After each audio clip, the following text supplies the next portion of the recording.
Victims and witnesses are being intimidated and even threatened, and it's keeping them from testifying here in Shelby County and sometimes allowing killers to walk our streets. Fox 13's Zach Crenshaw is live outside 201 Poplar. And Zach, that building alone is where a lot of these threats are actually happening. That's exactly right, Merle. Every single day, criminals walk through these doors to face a judge. But when the doors swing shut, there's no one else. The witnesses, well, they never show. And as a result, killers and other criminals are able to walk out.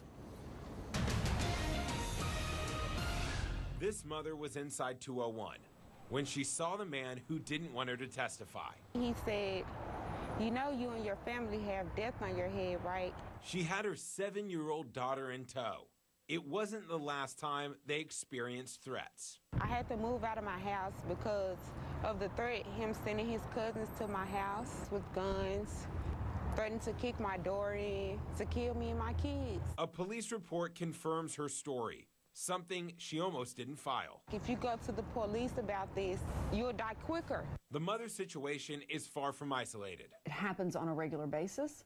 Amy Wyrick knows witnesses are targets. Often what we get is just a victim or a witness who we've had contact with, they've been very cooperative through the course of the prosecution, and then all of a sudden, radio silent. The district attorney told me her office is always ready to prosecute this crime, but she said the last thing a witness wants to do when they're threatened is report it to police. It might be that that victim or witness was threatened, and we'll never know that. And oftentimes, like the mother you just met, the threats happen right here inside 201.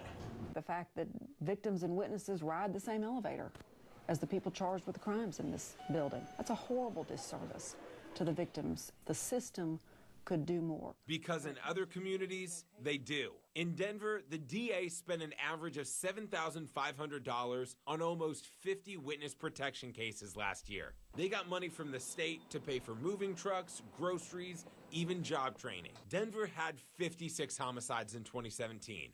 Memphis had 200 and spent almost nothing. The way we do it is really more ad hoc. Ours is much more heat of the moment. We got somebody that we've got to do something with tonight, right now. Wyrick says while her office doesn't officially budget, they have 20 victim witness coordinators. What are some of the things you do? Relocating people, putting people in a safe place. But, you know, that's a hassle. And oftentimes when we make that offer to someone, that's really the last thing they want to do. But this mother told me she wishes witness protection was easier to get. I don't feel like I'm protected enough.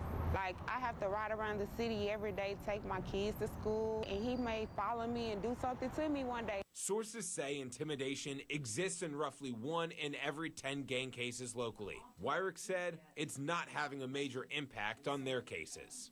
It is very, very rare around here for someone to be threatened or intimidated to such an extent that we have to drop charges and prison doors are open and someone is let free. As this mother worries about her next day in court to testify, she's also worried that she's not the only one living in fear. I believe it's happening more in Memphis. Something should be done about this.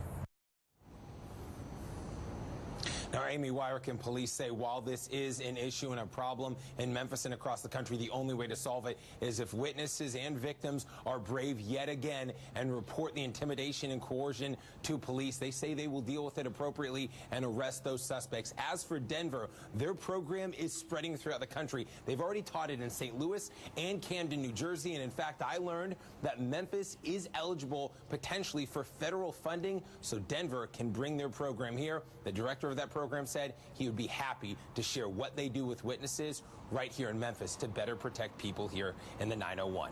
Reporting live downtown, Zach Crenshaw, Fox 13 News.